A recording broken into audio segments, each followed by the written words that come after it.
menjatuhkan pidana kepada terdakwa tersebut. Oleh karena itu dengan pidana mati. Tan Baskoro ini adalah kuasa hukum dari almarhum Brigadir Yosua dan keluarganya. Ya. Hai Mas Yo. Halo Mbak Livi. Kabar baik? Kabar baik. Ini baru banget balik dari PN tadi ya? Baru banget, tadi juga numpang ganti baju di sini. Langsung ke sini. Thank you atas waktunya. Tadi baru aja hakim kan menjatuhkan vonis hukuman mati setelah drama panjang persidangan kasus tewasnya Yosua. Ya. Ini sesuai harapan keluarga nggak? Nah, ini penting saya sampaikan. Jadi memang harapan keluarga sejak awal kalau kita memperhatikan setiap kali orang tuanya dimintai pendapat, tentu memintanya itu adalah hukuman maksimal, yaitu hukuman mati memang. Nyawa balas nyawa gitu ya? Nyawa balas nyawa, karena ya kami dari kuasa hukum tentu tidak bisa membendung itu. Karena itu keluar dari hatinya sendiri, bagaimana luapan emosi seorang ibu maupun seorang ayah yang telah kehilangan anaknya pasti ingin yang setimpal, yang tadi seperti Mbak Livi bilang, nyawa harus dibalas dengan nyawa. Kami ini fokus di pembelaan dan pejuang hak asasi manusia, Mbak. Oke. Jadi untuk hukuman mati itu sendiri sebetulnya kami tidak setuju. Karena kami itu lebih setuju dengan kehidupan dan pertobatan. Oke. Sehingga dalam hal ini ya memang putusan majelis hakim itu harus dihargai, dihormati, dilaksanakan dan dianggap benar. Maka dari itu dalam hal ini ya kita sudah mendengar putusan tadi secara bersama-sama, ya kita junjung tinggi hukum. Tapi kalau kita lihat kan bagaimanapun ini adalah harapan dari keluarga ya. Dan keluarga tadi tangis ibunya Yosua itu kemudian pecah ketika sudah divonis mati. Tapi ketika tadi persidangan ini kan panjangnya luar biasa. Luar biasa, saya tadi berdiri juga nggak masuk ruangan. Dari sekitar jam 10 ya. Dari jam 10 saya berdiri. Sampai sekitar jam 4-an sore sampai akhirnya hakim itu memutus untuk hukuman mati. Ini sudah terprediksi nggak sih dari tim kuasa hukum dan juga keluarga sebetulnya dari awal, dari apa yang dikemukakan hakim tadi di persidangan?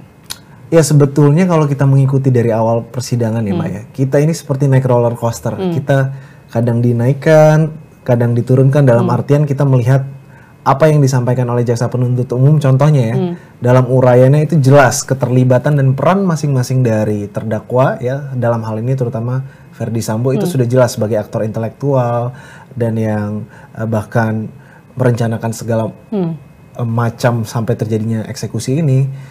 Tetapi ketika kita mendengar tuntutan hukuman ya, Sambo hanya dituntut hukuman seumur hidup, kemudian terdakwa yang lain sangat ringan begitu. Tentu itu yang membuat kami menjadi khawatir.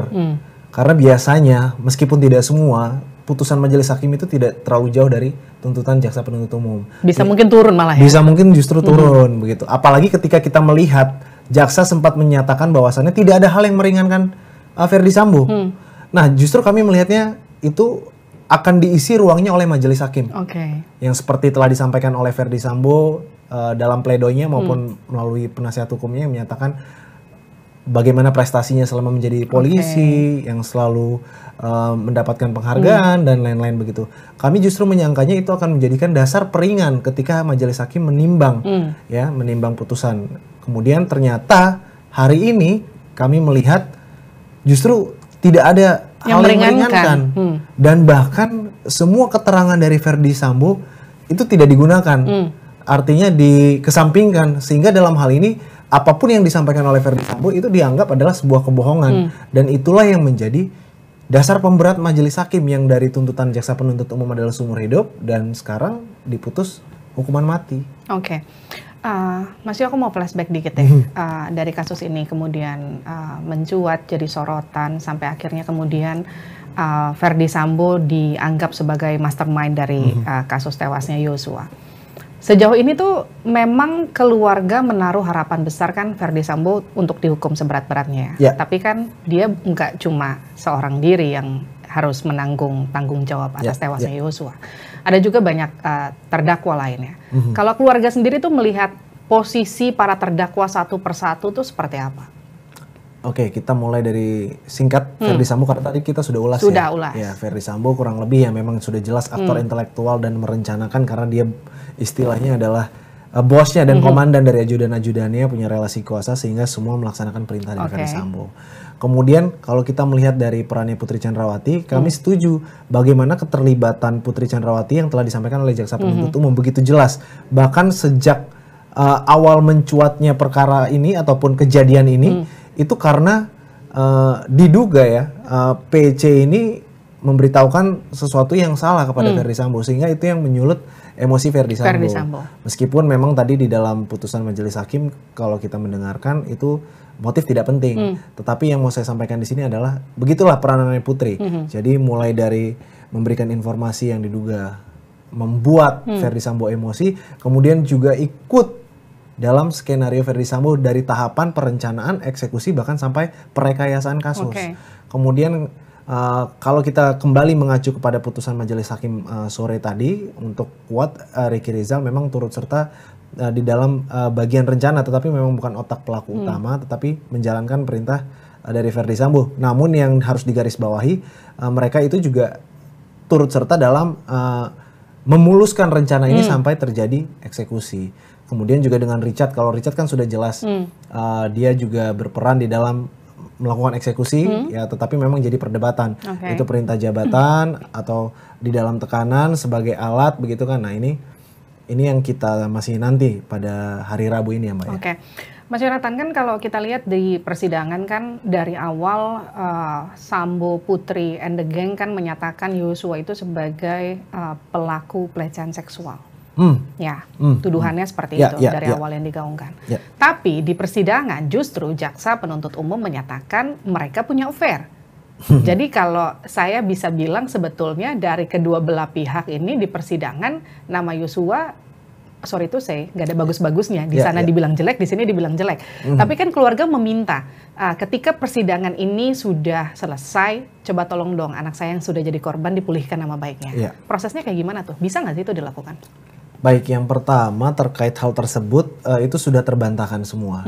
Sore tadi ya, setelah sekian lama konstruksi terkait dengan pelecehan seksual, pemerkosaan, pembunuhan karakter yang menyatakan almarhum ini adalah seorang yang memiliki kepribadian ganda, kemudian sering ke klub, punya banyak perempuan, kemudian bahkan dinyatakan sudah bosan di kepolisian dan ingin resign. Nah ini semua tadi sudah dibantah di dalam persidangan bahwasannya almarhum Yosua ini adalah pure yang merupakan korban pembunuhan. Jadi di dalam melakukan pelecehan itu tidak ada karena memang sudah tidak ada buktinya. Tidak terbukti, Tidak terbukti. Kemudian dalam hal ini yang ingin disampaikan juga adalah terkait dengan pemulihan nama baik tadi pertanyaannya ya. Tadi di putusan majelis hakim juga telah memulihkan nama baik almarhum Nofriansah Yosua Huta Barat. Namun dalam hal ini ganti rugi ya harusnya ada restitusi. Ya. Restitusi itu pengembalian hak keluarga ya, ganti rugi terhadap korban. Kemudian jika dimungkinkan itu juga harusnya negara melihat bagaimana keluarga kecil ini yang telah ditinggalkan oleh seorang anak laki-laki kebanggaan dan andalan keluarga, itu harusnya negara juga turun setidaknya memberi kompensasi lah kepada keluarga almarhum sebagai bentuk wujud negara ini peduli terhadap korban pembunuhan yang dilakukan oleh mantan jenderal yang sangat berkuasa juga di Republik ini. Nah sebelum aku masuk lagi soal vonisnya lebih dalam lagi, aku mau ngebahas lagi soal tadi, soal keluarga. Ada juga salah satu tuntutan keluarga nih ketika ada isu rame soal rekening Yosua yang juga sempat ditarik oleh Ferdi Sambo and the Gang. Ini gimana nanti kelanjutannya? Apa yang kemudian diharapkan oleh keluarga dan langkah selanjutnya seperti apa soal itu? Baik, jadi memang terkait dengan uang almarhum yang ada di dalam rekeningnya yang sampai sekarang kita itu juga belum tahu nominalnya berapa. Nominal aslinya karena isunya banyak ya. Betul, kan? Karena sampai sekarang itu juga kita tidak tahu. Tetapi yang mau saya sampaikan di sini ketika kita melihat ternyata ada uang di rekening almarhum Yosua dan itu adalah rekening atas nama Yosua, otomatis sebetulnya itu adalah milik Yosua. Tetapi di dalam perjalanannya kan sempat dikatakan bahwasannya itu adalah uang untuk operasional belanja keluarga bulanan dan lain-lain. Oke lah, silakan berkata seperti itu, tetapi buka dong rekeningnya. Berapa sih ada di rekening almarhum itu? Karena saya meyakini biarpun di rekening almarhum ini hanya ada 1 juta, ada 500.000, 2 juta, itu kan haknya almarhum. Sehingga itu harus segera dikembalikan. Dan saya berharap, kalau saya sempat ngobrol dengan keluarga sudah sempat mengusahakan dan mengupayakan supaya uang itu cair, ya. Tetapi memang tanggapan dari pihak bank adalah menunggu perkara ini selesai. Jadi kita tunggu saja Mbak ini. Ini kan artinya akan 1-2 minggu ke depan sampai selesai semua. Sampai obstruction of justice juga selesai. Betul. Oke. Masuk lagi soal vonis hakim, vonis mati. Ini cukup mengagetkan sebetulnya ya. Karena meskipun keluarga berharap vonis mati, tapi kita kan justru bahasanya udah suuzon duluan nih, karena mikirnya jangan-jangan nanti bakal diringanin tuh, karena kan udah banyak banget isu yang beredar, bukan angka tapi bukan huruf tapi angka gitu, kemudian nanti akan begini karena kemarin jaksa aja dibilang masuk angin, jangan sampai kemudian nanti hakimnya masuk angin, kita kan semua udah mikir gitu dong, tiba-tiba jeng hukuman mati gitu kan, wah hukuman mati nih, terus ketika keluarga kemudian ya kan memang ini harapannya dari keluarga, nyawa dibalas nyawa. Tapi gimana ngelihat ada juga pihak-pihak yang kalau tadi saya sempat baca rilisnya dari Sugeng IPW, dia menyatakan ini tuh hakim justru seperti yang tadi sempat Mas Yo katakan, tidak mempertimbangkan poin-poin yang meringankan buat Sambo. Tapi kemudian ini juga vonis hakim yang hanya memikirkan tekanan publik, dan hakim betul-betul terpengaruh atas tekanan publik, masifnya pemberitaan media dan segala macam sampai akhirnya jatuhlah vonis mati.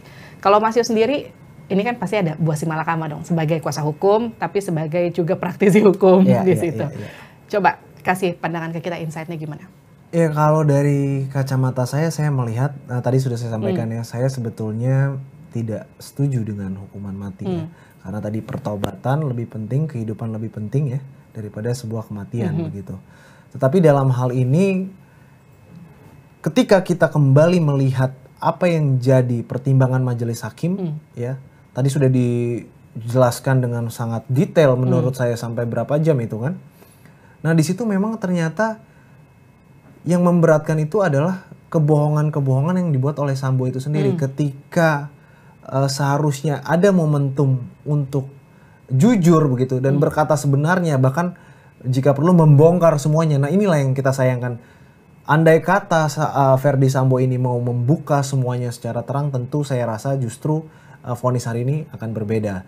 Tetapi terkait dengan apa yang Mbak Livi sampaikan, karena tekanan publik, menurut saya hakim dengan pertimbangannya itu objektif ya, sesuai dengan fakta persidangan. Dan menurut saya kalau majelis hakim ini melihat publik, ya itu juga merupakan asas yang kita anut, yaitu asas keadilan, kepastian, dan kemanfaatan hukum. Jadi bagaimana kasus yang sedang menjadi sorotan publik ini dilihat oleh masyarakat, sehingga masyarakat ini memiliki rasa kepercayaan kembali kepada penegakan hukum di Republik kita ini yang memang saat ini sedang terpuruk begitu Mbak. Jadi dalam hal ini majelis hakim tentu akan melihat ke depan dan juga melihat kemanfaatannya di dalam masyarakat seperti apa. Tapi menurut saya itu bukan poin terutama majelis hakim dalam memutus perkara ini.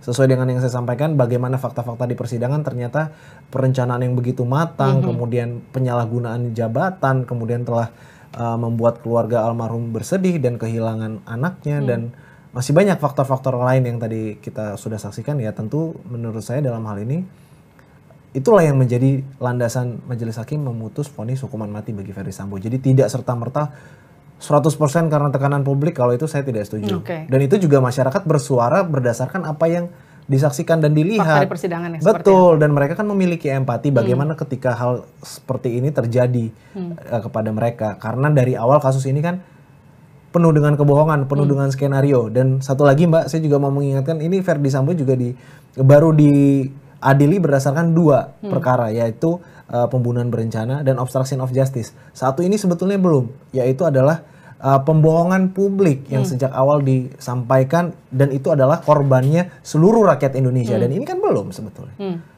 Nah, dari 2 saja sudah vonis mati, apalagi kalau ini mau diproses yang terakhir. Oke, Mas Yo, kalau lihat dari tuntutan jaksa sampai kemudian tadi pertimbangan hakim tidak ada unsur yang meringankan, Anda melihat ini akan jadi celah nggak untuk tim kuasa hukum Verdi Sambo nanti ketika mereka mengajukan banding PK sampai kasasi? Ya, dalam hal ini saya meyakini sepengalaman saya sebagai praktisi hukum, sebagai penegak hukum juga, sebagai seorang advokat, pasti kalau misalkan klien saya mendapatkan hukuman paling maksimal, otomatis saya akan mengajukan banding. Dan nanti tentu saya nggak tahu strategi apa lagi yang akan dilakukan oleh Verdi Sambo maupun tim penasihat hukumnya. Tetapi yang jelas saya memprediksi tetap, karena dari awal kita melihat juga Verdi Sambo dan timnya ini tetap ingin motif ini harus dibuktikan.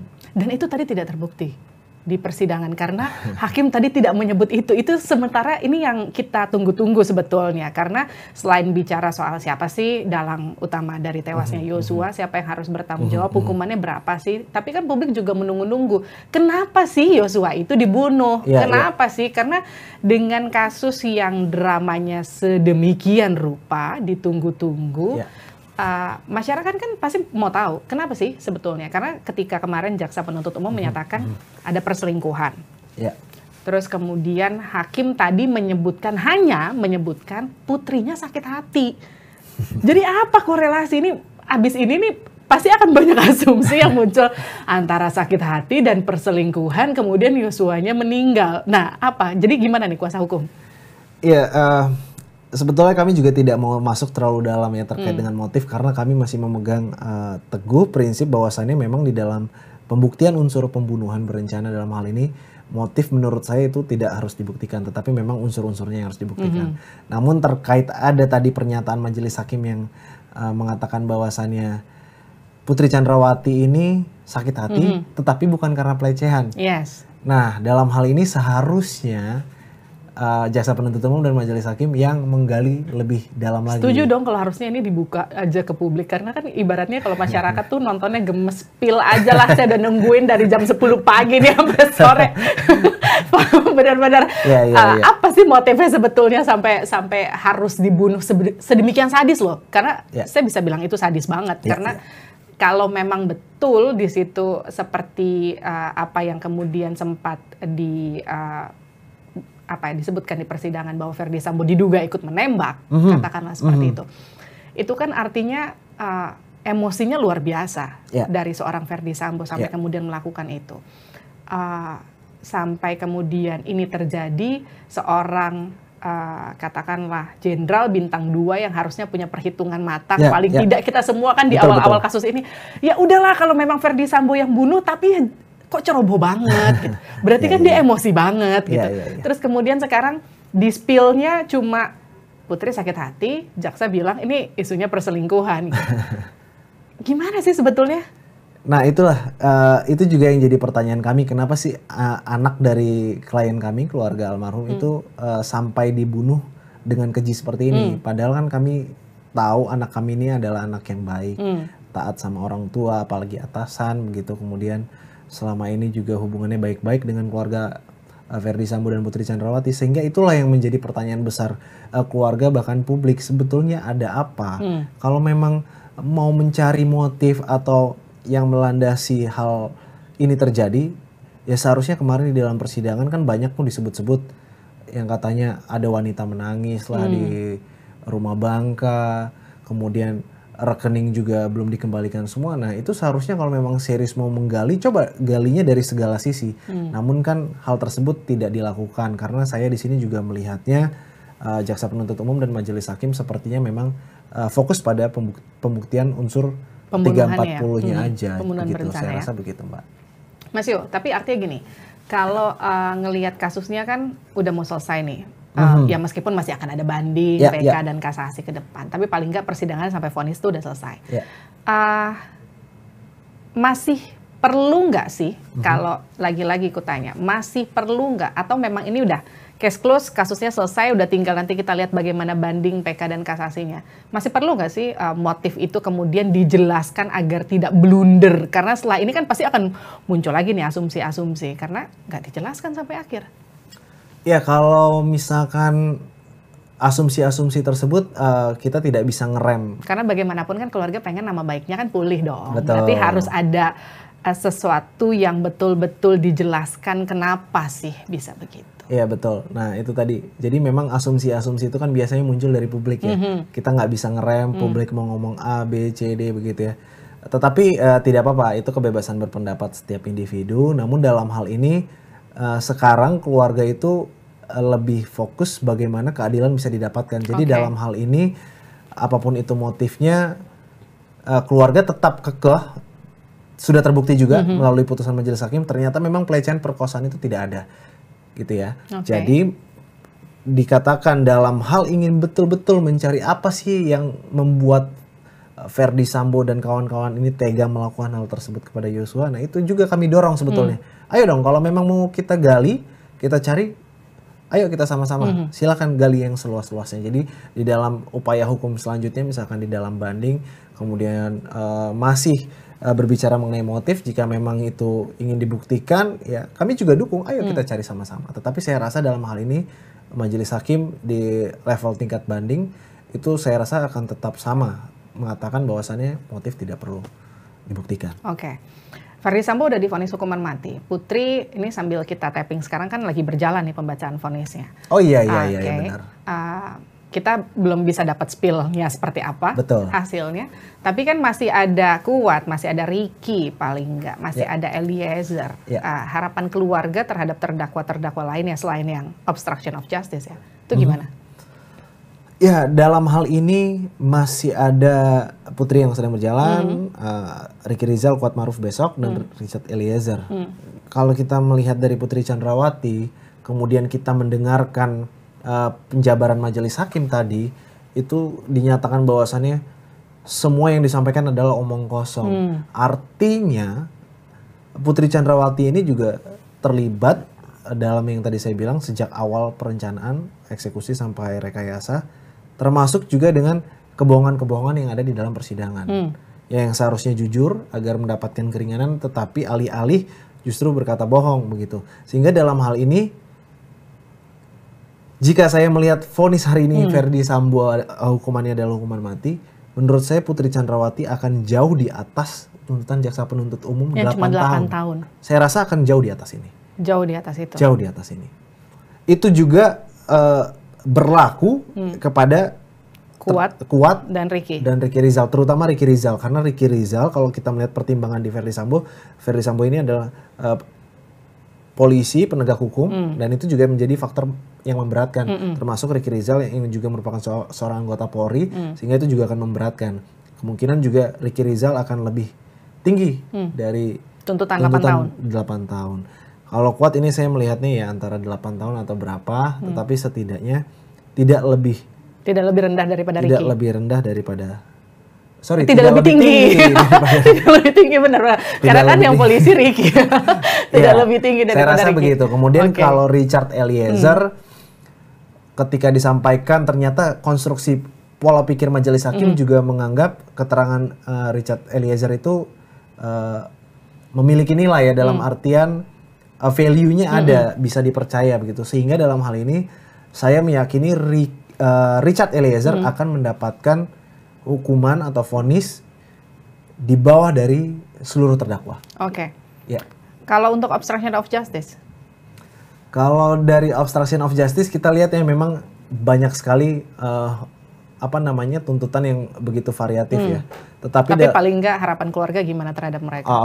Kalau untuk mereka tentu jika nanti majelis hakim mengetuk palu dalam pertimbangannya juga sudah menjabarkan secara jelas bagaimana keterlibatan dan keikutsertaan mereka, katanya kan ada yang nggak tahu, ada yang disuruh, tapi kan yang kita ketahui kalau kita misalkan tahu ini CCTV punya orang, walaupun perintah siapapun ketika kita tahu kita ambil itu ada pelanggaran, tapi kan itu tetap dilakukan ya itu namanya pelanggaran. Jadi tidak bisa, menurut saya tidak bisa dibilang karena saya disuruh ambil itu jadi saya ambil, tapi kan itu kita sadar itu perbuatan yang tidak baik atau tidak pas dan melanggar hukum jika dilakukan oleh anggota Polri. Nah dalam hal ini tentu kami juga berharap kepada seluruh terdakwa obstruction of justice itu bisa diputus oleh majelis hakim yang betul-betul adil, melihat bagaimana peranannya, keikutsertaannya seperti apa. Jadi saya rasa dalam hal ini keadilan masih bisa didapatkan karena hari ini sepertinya putusan majelis hakim itu mengobati seluruh luka di keluarga hati keluarga dan dan masyarakat. Jadi ada rasa optimisme itu bangkit lagi setelah vonis hari ini, Mbak. Setelah kemarin tuntutan jaksa yang dianggap masuk angin, Betul. kemudian sekarang vonis mati ini mengobati luka dan juga betul sekali. mewujudkan yang disebut rasa keadilan terhadap korban dan juga masyarakat. Begitu kira-kira ya? Iya, betul, Mbak. Betul Kita sekali. masih harus nantikan karena masih ada banding nanti, masih ada kasasi, masih ada PK juga nanti yang akan mungkin pasti akan dilakukan karena hukumannya vonisnya mati. Iya. Nanti kita akan lihat seperti apa. Yang pasti keluarga masih akan tetap semangat untuk mengawal ini terus ya. Iya, betul sekali, dan jangan sampai ketika di pengadilan negeri kita sudah mendapatkan hasil yang maksimal, nanti dibanding ya kita serahkan kepada majelis hakim, tetapi nanti mengecewakan. Nah itu juga, jadi kita tidak mau yang euforia seperti apa, apalagi kalau saya pribadi tadi saya cukup menentang hukuman mati. Jadi dalam hal ini ya kita lihat saja bagaimana nanti dibanding, dan harapannya tetap harus sesuai dengan apa yang sudah dilakukan oleh para terdakwa masing-masing. Tapi tim kuasa hukum tetap mengawal proses ini sampai selesai ya? Ya, kita sifatnya memang hanya bisa memantau karena semuanya kita korban sudah diwakili oleh jaksa penuntut umum di dalam persidangan. Sehingga dalam hal ini kami juga masih tetap berharap banyak kepada institusi penegakan hukum kita, terutama jaksa penuntut umum yang dalam hal ini mewakili kami, keluarga korban. Oke.